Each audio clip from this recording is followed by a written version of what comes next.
Guys, जैसा कि last week हमें मार्केट में काफी अच्छा मोमेंटम देखने को मिला अपसाइड पे। अब यहां से नेक्स्ट वीक के लिए क्या कोई हमारे लिए अच्छी अपॉर्चुनिटी बन रही है, किस तरह से कंप्लीट एनालिसिस निकल के आ रहा है, किन बातों का हमें ध्यान रखते हुए चलना है जिससे कि ट्रैप से बचते हुए एक अच्छा मोमेंटम हम प्लान कर सकें, स्पेशली मंडे के दिन पे एक अच्छी ट्रेड प्लान कर सकें इंट्राडे में, उस बारे में कंप्लीट एनालिसिस करने वाले हैं बैंक निफ्टी और निफ्टी 50 का।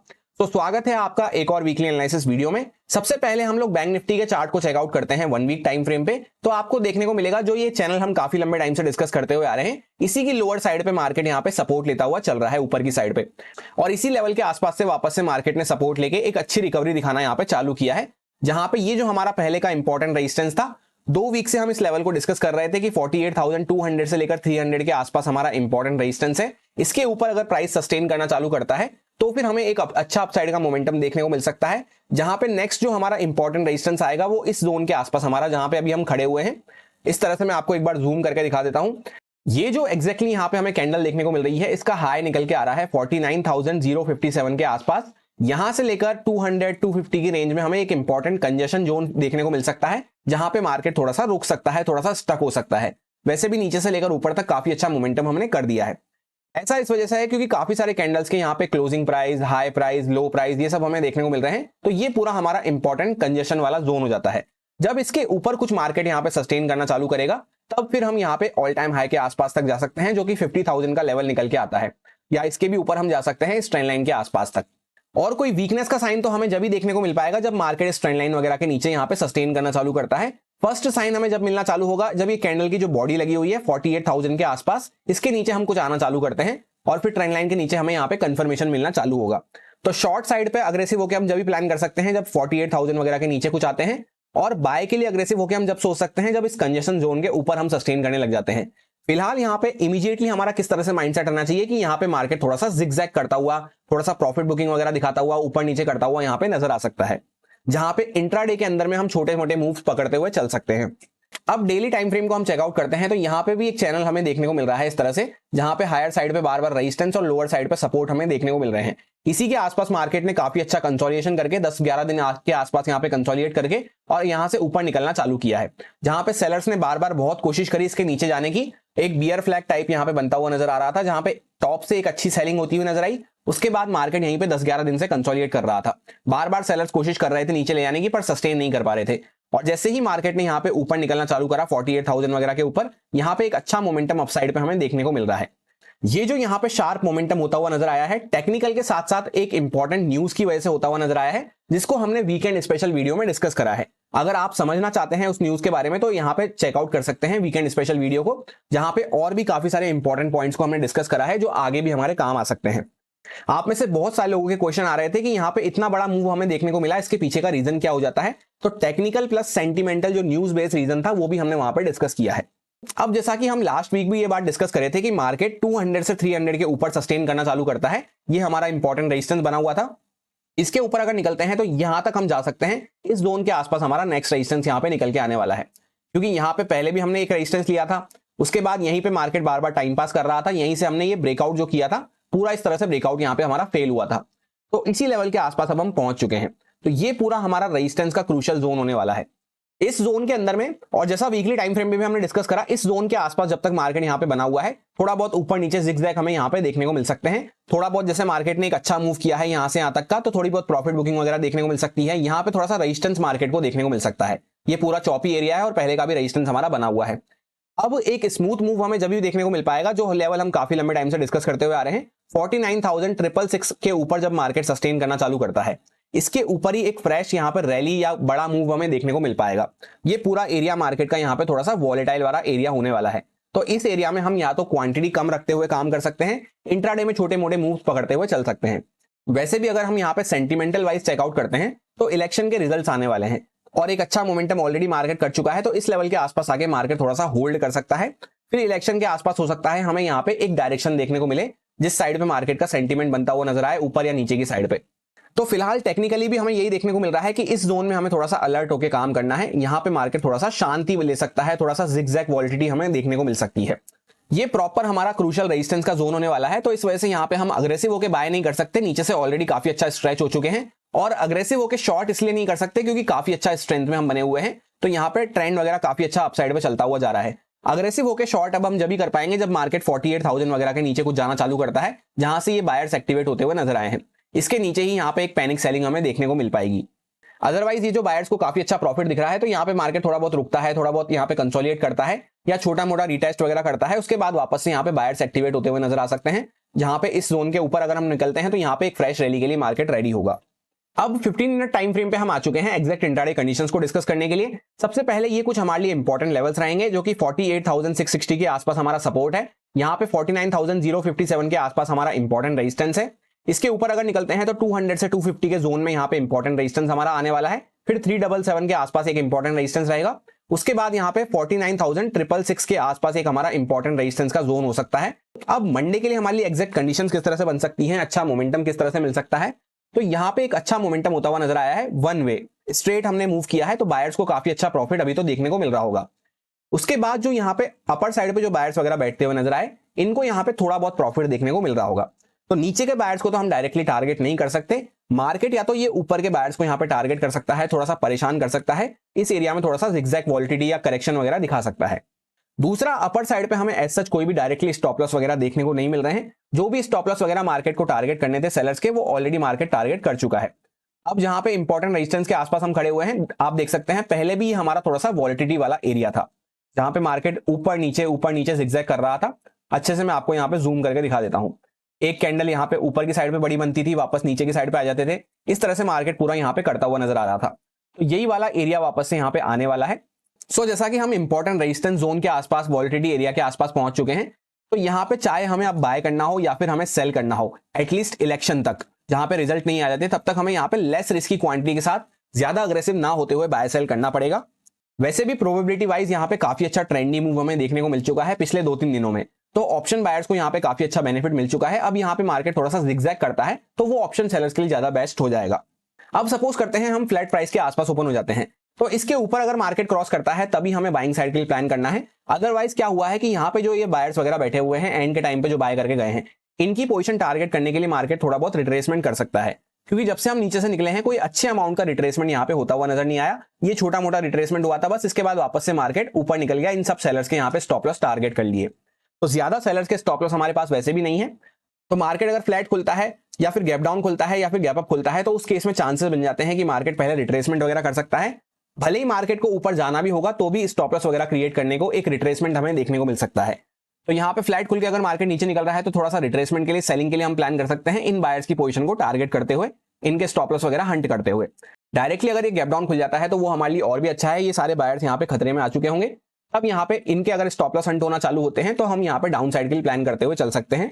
वैसे भी गैप डाउन खुला था मार्केट पिछले दिन और डायरेक्टली अपसाइड पे मूव करता हुआ नजर आया था, तो वापस से गैप डाउन खुल के अपसाइड पे मूव करने के चांसेस कम हो जाते हैं, क्योंकि प्रोबेबिलिटी वाइज सेम चार्ट बार बार रिपीट नहीं होते हैं। तो गैप डाउन खुल रहा है तो और अगर नीचे का कुछ प्राइजेक्शन मिलता है तो हम सेलिंग साइड पे माइंडसेट रख सकते हैं, क्योंकि अगर मार्केट गैप डाउन भी खुलेगा और वापस से ऊपर रिकवर भी करेगा, तो उस केस में चांसेस ये हो जाते हैं कि या तो मार्केट फिर क्लोजिंग प्राइस को ब्रेकआउट नहीं कर पाएगा, जैसा यहाँ पे पिछले दिन क्लोजिंग प्राइस को ब्रेकआउट करके वापस से नीचे आया, तो क्लोजिंग प्राइस के पहले से ही या तो मार्केट वापस से नीचे आ रहा है, तब हम सेलिंग के लिए प्लान कर सकते हैं, गैप डाउन खुल के मार्केट ऊपर जा रहा है तो, या फिर जैसे मार्केट ने अगर यहाँ पे गैप डाउन भी खुला, ऊपर भी निकला और क्लोजिंग प्राइस को भी ब्रेकआउट कर दिया, तो फिर मार्केट यहाँ पे वापस से नीचे नहीं आ पाएगा, वो कंटिन्यू फिर ऊपर धीरे धीरे करता हुआ ऊपर ही निकलता हुआ जाएगा। इन बातों का हमें ध्यान रखना है। और डायरेक्टली अगर मार्केट गैप अप खुल जाता है, तो उस केस में क्या होगा, ये बायर्स जो यहाँ पे बैठे हुए हैं, इनको भी थोड़ा अच्छा प्रॉफिट देखने को मिल रहा होगा, तो 10-15 मिनट हमें वेट करना है। अगर डाउन साइड का कुछ प्राइजेक्शन मिलता है, इमीडिएटली मार्केट कुछ सेलिंग में आ रहा है, तभी हम यहाँ पे सेल साइड पे प्लान करते हुए चल सकते हैं। क्योंकि अगर डायरेक्टली गैप अप खुलते हैं तो यहाँ पे इनको अच्छा प्रॉफिट दिखेगा, पर मार्केट नीचे आ रहा होगा, तो ये सब जब बुक करना चालू करेंगे अपना प्रॉफिट, तो यहाँ पे एक सेलिंग का प्रेशर देखने को मिल सकता है, एक रिट्रेसमेंट वगैरह मार्केट यहाँ पे करता हुआ नजर आ सकता है। इस बात का खास ध्यान रखना है कि कोई वीकनेस वगैरह के लिए हम प्लान नहीं कर रहे, बस एक स्ट्रेच हो जाने के बाद छोटी मोटी यहाँ पे वॉलिटिलिटी के लिए, थोड़ा सा प्रॉफिट बुकिंग वगैरह के लिए प्लान कर रहे हैं। तो वापस से रिपीट कर देता हूं कि क्वांटिटी भी हमारी कम रहेगी, चाहे बाय करना हो सेल करना हो, और यहाँ पे टारगेट भी हमारे छोटे रहेंगे। लेवल्स वगैरह आपसे डिस्कस कर लिए हैं मैंने। अब जैसा कि निफ्टी 50 के चार्ट को हम चेकआउट करते हैं सबसे पहले 1 वीक टाइम फ्रेम पे, तो यहाँ पे एक प्रॉपर जो रेंज बनती हुई नजर आ रही थी काफी लंबे टाइम से, मार्केट इसी के अंदर में कंसोलिडेट कर रहा था, जहां पे एक बड़ी सी रेड कैंडल बनाई थी। उसके बाद नेक्स्ट वीक हमने वापस से एक शार्प अपसाइड पे मूव करते हुए ग्रीन कैंडल बनाई थी। तो हमने यही प्लान किया था कि पिछली कैंडल को मार्केट 50-60% से भी ज्यादा कवर कर चुका है, तो अगर वापस से मार्केट अपने हाई को क्रॉस करना चालू करता है, तो हमारा बाइंग साइड में माइंडसेट रह सकता है। जहां पे इसके ऊपर अगर मार्केट क्लोज कर देता है, तो यहाँ पे काफी अच्छा ब्रेकआउट हमें होता हुआ नजर आ सकता है। तो यहाँ पे फिलहाल मार्केट रेंज का ब्रेकआउट करता हुआ नजर आया है, तो मेजर माइंडसेट तो हमारा बाइंग साइड पे ही रहना चाहिए। जहां पे जितनी रेंज की लेंथ हमें देखने को मिल रही थी, इतना टारगेट हम ऊपर साइड पे प्रोजेक्ट करते हुए चल सकते हैं, जो कि 200 से लेकर 300 के जोन में हमें यहाँ पे अचीव होता हुआ नजर आएगा। 200, 250 से लेकर 300 के आसपास, तो वहां तक के लिए थोड़ा सा स्कोप हमारे पास बच जाता है, जहां पे ड्यूरिंग द वीक हमें मार्केट अपसाइड में मूव करता हुआ नजर आ सकता है। और जैसा कि यहाँ पे सेलर्स ने एक्टिवेट होने की कोशिश करी कई बार, पर यहाँ पे सस्टेन नहीं कर पाए, तो वीकनेस का साइन तो हमें कुछ जब भी मिल पाएगा जब सबसे पहले तो या तो ये ब्रेकआउट यहाँ पे फेल होना चालू होता है, जो कि होगा यहाँ पे 22,400 वगैरह के आसपास। इसके नीचे जब हम आते हैं तब यहाँ पे ब्रेकआउट फेल होगा, तब हमें फर्स्ट साइन मिलेगा और यहाँ पे इस रेंज के नीचे ही हमें यहाँ पे कंफर्मेशन मिल पाएगा वीकनेस का। जब तक ऐसा नहीं हो रहा है, मेजर माइंडसेट हमारा बाइंग साइड पे रहेगा। जहां पे भी बीच में कोई रिट्रेसमेंट मिलता है, कोई डिप मिलती है, कोई कंसोलिडेशन होकर मार्केट ब्रेकआउट कर रहा है, तब हम वहां पे बाइंग के लिए फोकस रख सकते हैं। हर कहीं पे हमें बाइंग करते हुए नहीं चलना है, ये बात का हमें ध्यान रखना है। अब डेली टाइम फ्रेम पे हम चेकआउट करते हैं तो यहाँ पे मार्केट इंपॉर्टेंट सपोर्ट के लेवल के आसपास बैठा हुआ था, जहां पे यहाँ से एक अच्छा मूव करते करते मार्केट ने डायरेक्टली ऊपर ब्रेकआउट कर दिया है। तो बस यहाँ पे हम काफी अच्छा स्ट्रेच एक ले चुके हैं। उस वजह से अगर यहाँ पे मार्केट थोड़ा बहुत रुक जाता है या थोड़ी सी वॉलिटिलिटी क्रिएट करके थोड़ा सा रिट्रेसमेंट वगैरह कर लेता है, फिर वापस से कंटिन्यू कर रहा है, तो वो हमारे लिए और भी अच्छा हो जाता है। तो जैसा हमने बैंक निफ्टी में डिस्कस करा, इमीडिएटली हमारा जो प्लान रहेगा वो यहाँ पे थोड़ा सा वॉलिटिलिटी के लिए रहेगा, क्योंकि बाइंग के लिए एक अच्छा स्ट्रेच हम ले चुके हैं, तो अग्रेसिव होकर हम बाएं वहां पे नहीं कर सकते, और अग्रेसिव होकर सेल इसलिए नहीं कर सकते क्योंकि ट्रेंड हमारा पॉजिटिव बना हुआ है। जहां पे निफ्टी तो अपने ऑल टाइम हाई पे ऑल टाइम हाई बनाता हुआ चल रहा है। रिसेंटली जो मार्केट ने लास्ट डे पे ऑल टाइम हाई लगाया है वो 23,026 के आसपास हमें देखने को मिल रहा है। बस सिर्फ हम डायरेक्टली यहां से डाउन साइड से चलते चलते थोड़ा सा स्ट्रेच हो चुके हैं। 22,000 के आसपास से 21,800 के आसपास से हमने यहाँ पे डायरेक्टली 23,000 के आसपास तक की जर्नी कवर कर ली है। तो इसलिए स्ट्रेच होने की वजह से यहाँ पे थोड़ा सा हमारे लिए वॉलिटिलिटी के लिए प्लान रहेगा। और वैसे भी यहाँ पे इलेक्शन का रिजल्ट्स आने वाले हैं, तो उस वजह से उसके बाद हो सकता है मार्केट कोई अपनी जर्नी यहाँ पे डिसाइड करता हुआ नजर आए। अब जैसा कि लास्ट कैंडल को हम चेकआउट करते हैं, तो काफी अच्छे मूव के बाद यहाँ पे एक पॉज टाइप ऑफ कैंडल या shooting star type of candle हम कह सकते हैं मार्केट ने यहाँ पे बनाई है। तो अगर मार्केट इसके लो के नीचे यहाँ पे निकलना चालू करता है तो कुछ पॉइंट्स की प्रॉफिट बुकिंग वगैरह हमें देखने को मिल सकती है, जहां पे इन लेवल्स वगैरह के आसपास तक पहले हम आ सकते हैं। तो थोड़ा सा प्रॉफिट बुकिंग वगैरह के लिए भी हम इंट्राडे तक यहाँ पे प्लान करते हुए चल सकते हैं। ज्यादा अग्रेसिव होकर हमें शॉर्ट नहीं करना है, चाहे बाय करना हो या सेल करना हो। जैसा हमने बैंक निफ्टी में डिस्कस करा, क्वांटिटी 1-2 दिन के लिए मेरी यहाँ पे थोड़ी सी कम रहेगी, जब तक कोई अच्छा प्राइस एक्शन नहीं बन जाता है। तो यहाँ पे सिर्फ इंट्राडे बेसिस तक छोटा मोटा प्रॉफिट बुकिंग वगैरह के लिए हम प्लान कर सकते हैं, अगर इसके लो के नीचे हम निकलना चालू करते हैं तो। और बाइंग के बारे में आप जब भी सोचेंगे जब मार्केट अपने हाई को क्रॉस करके कुछ प्राइस एक्शन वगैरह बनाना चालू करता है, उसमें भी मेरे टारगेट छोटे ही रहेंगे और क्वांटिटी कम ही रहेगी। कैंडल के बीच में अगर हम बने रहते हैं तो ये पूरा हमारे लिए थोड़ा सा वॉलिटिलिटी वाला एरिया रहेगा। अब इससे पहले कि 15 मिनट टाइम फ्रेम पे चल के हम एग्जैक्ट इंट्राडे कंडीशंस को डिस्कस करें, एक नजर डाल लेते हैं फ्यूचर एंड ऑप्शंस के डेटा पे। जैसा कि 24 मई का ये डेटा है फ्राइडे का, कि बाकी ट्रेडर्स का FIA DIA वगैरह का किस तरह से माइंडसेट बन रखा है मंडे के लिए, वो अपनी पोजीशंस को किस तरह से बना के गए हैं। तो रिटेलर्स यहाँ पे ऑलमोस्ट सारे के सारे हमें बुलिश देखने को मिल रहे हैं। मोस्टली जो वॉल्यूम्स हैं वो बुलिश साइड पे हमें देखने को मिल रही है, जहां पे कॉल बाइंग होती हुई नजर आई है। बाकी कुछ यहाँ पे पुट भी बाय होते हुए नजर आए हैं और कुछ यहाँ पे फ्यूचर्स भी सेल होते हुए नजर आए हैं। उसके बाद DIA की तरफ से कोई खास एक्शन नहीं रहता है, और वहां पे भी हमें मिक्स माइंडसेट देखने को मिल रहा है, न्यूट्रल टू बुलिश साइड पे थोड़ा सा। FIA की तरफ से यहाँ पे थोड़ा सा बुलिश साइड पे हमें पोजीशंस देखने को मिल रही है, जहां पे मोस्टली हमें फ्यूचर्स बाय होते हुए नजर आए हैं और यहाँ पे पुट्स सोल्ड होते हुए नजर आए हैं। इसी के साथ जो यहाँ पे प्रो ट्रेडर्स हैं, ये यहाँ पे मोस्टली हमें बियरिश साइड पे देखने को मिल रहे हैं, जहां पे मोस्टली कॉल सेलिंग होती हुई नजर आई है और फ्यूचर सेल होते हुए नजर आए हैं, और एकदम लाइट ना के बराबर क्वांटिटी में यहाँ पे पुट बाय होते हुए नजर आए हैं। तो इसका ये कंक्लूजन हो जाता है कि जो प्रो ट्रेडर्स हैं वो यहाँ पे बियरिश साइड पे हैं, जहां पे अग्रेसिव होके वो बियरिश साइड पे नहीं है, क्योंकि जैसा कि हमें कॉल सेलिंग देखने को मिल रही है।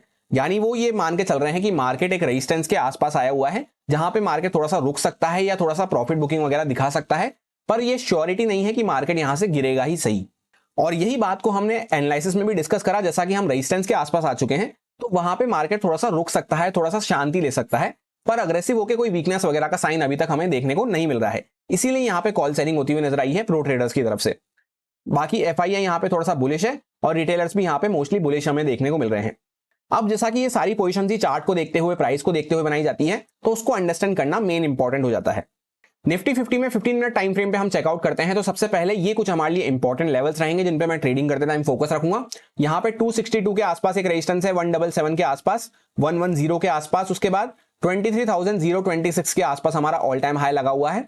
833 के आसपास यहाँ पे एक माइनर सपोर्ट हो सकता है, यहाँ पे हमने कंसोलिडेशन किया था, और 800 के आसपास पहले का हमारा ऑल टाइम हाई का लेवल भी था। 722 के आसपास यहाँ पे एक और हमारा सपोर्ट हो सकता है, इसके आसपास भी हमने कंसोलिडेशन किया था। उसके बाद 623 के आसपास एक हमारा यहाँ पे सपोर्ट हो सकता है, जो कि पहले का हमारा रेजिस्टेंस बना हुआ था। प्लान हम यहाँ पे किस तरह से रख सकते हैं, तो सिंपली जो यहाँ पे बायर्स वगैरह यहाँ से बैठे ब्रेकआउट वगैरह से यहाँ से इनको तो काफी अच्छा प्रॉफिट चल रहा है, इनको हम डायरेक्टली टारगेट नीचे वाले बायर्स को नहीं कर पाएंगे, तो उनको तो फिलहाल इग्नोर कर देते हैं। उसके बाद यहाँ पे एक कंसोलिडेशन टाइप होता हुआ नजर आ रहा है, जहां पे जिगजैग मार्केट मूव करता हुआ नजर आ रहा है। तो यहाँ पे थोड़े बहुत जो बायर्स वगैरह बैठे होंगे इनकी पोजीशन को मार्केट टारगेट कर सकता है, या फिर ये जो यहाँ पे एंड में थोड़े बहुत सेलर्स आते हुए नजर आए इनकी पोजीशन को मार्केट टारगेट कर सकता है।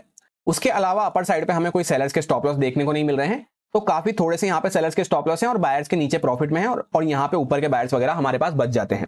तो सपोज करते हैं कि मार्केट डायरेक्टली गैप अप खुल जाता है, तो गैप अप के केस में ये सारे सेलर्स यहाँ पे ट्रैप हो जाएंगे। उसके बाद अगर मार्केट वापस से नीचे आ रहा है तो हमारा थोड़ा सा सेलिंग के लिए प्लान रह सकता है इस लेवल के नीचे, और अगर मार्केट डायरेक्टली ऊपर निकलता हुआ चल रहा है तो छोटा सा स्टॉप लॉस डाल के हम बाइंग साइड पे प्लान कर सकते हैं। जैसा हमने डिस्कस करा, बाय करना हो सेल करना हो, क्वांटिटी हमारी लो रहेगी कुछ दिनों के लिए, और टारगेट भी हमें छोटे प्लान करते हुए चलना है। तो नीचे आ रहा है तो हम यहाँ पे थोड़ा सा सेलिंग के लिए प्लान कर सकते हैं, वो हमारे लिए ज्यादा अच्छा रहेगा, क्योंकि यहाँ पे गैप अप में सेलर्स ट्रैप हो गए। उसके बाद जो बायर्स यहाँ पे बचे होंगे उनको मार्केट टारगेट करने नीचे आता है तो एक अच्छा मोमेंटम हमें मिल सकता है। या फिर जैसे मार्केट फ्लैट ओपन हो जाता है इसी जोन के अंदर में नीचे निकलना चालू कर रहा है, तो हम थोड़ा सा बायर्स की पोजीशन को यहाँ पे टारगेट करते हुए प्लान कर सकते हैं, क्योंकि सेलर्स के ज्यादा स्टॉप लॉस हमें देखने को नहीं मिल रहे हैं।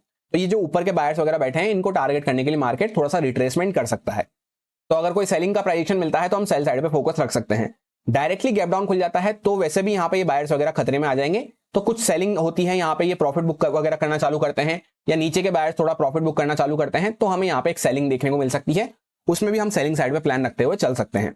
बस एक ही बात का हमें ध्यान रखना है कि क्वांटिटी हमें कम रखनी है, क्योंकि हम ट्रेंड के अगेंस्ट में प्लान कर रहे हैं। दूसरा, हम कोई वीकनेस के लिए यहाँ पे प्लान नहीं कर रहे हैं, हम प्लान कर रहे हैं थोड़ा सा वॉलिटिलिटी के लिए, थोड़ा सा रिट्रेसमेंट वगैरह के लिए। इस बात को ध्यान में रखते हुए टारगेट हमें छोटे प्लान करते हुए चलना होगा। और फिर भी जैसा मार्केट यहाँ पे ऑल टाइम हाई के ऊपर बना हुआ है, तो अगर यहाँ पे कोई फ्रेश पैसा इनफ्लो होना चालू होता है, इन्वेस्टमेंट वगैरह होना चालू होता है, तो मार्केट अगर ऊपर निकलता हुआ चल रहा है तो वहां पे हर लेवल के आसपास हमें शॉर्ट करते हुए नहीं चलना है, हमें या तो रुक जाना है या फिर मार्केट के साथ हमें मार्केट को फॉलो करने की कोशिश करना है। यही मेरा सिंपल सा एनालिसिस बन रहा था दोनों इंडेक्सेस में, जो आपके साथ प्योरली एजुकेशन एक्सपीरियंस पर्पस से शेयर किया गया है, सारे लॉजिक्स एंड रीजंस को एक्सप्लेन करते हुए। अब अगर आपको अच्छा लगता है, समझ में आया है, तो आप इसको यूज में ले सकते हैं अपने रिस्क पे, अपने प्रॉपर रिस्क मैनेजमेंट को फॉलो करते हुए, अच्छे से स्टॉप लॉसेस वगैरह को फॉलो करते हुए। Happy Monday, thank you.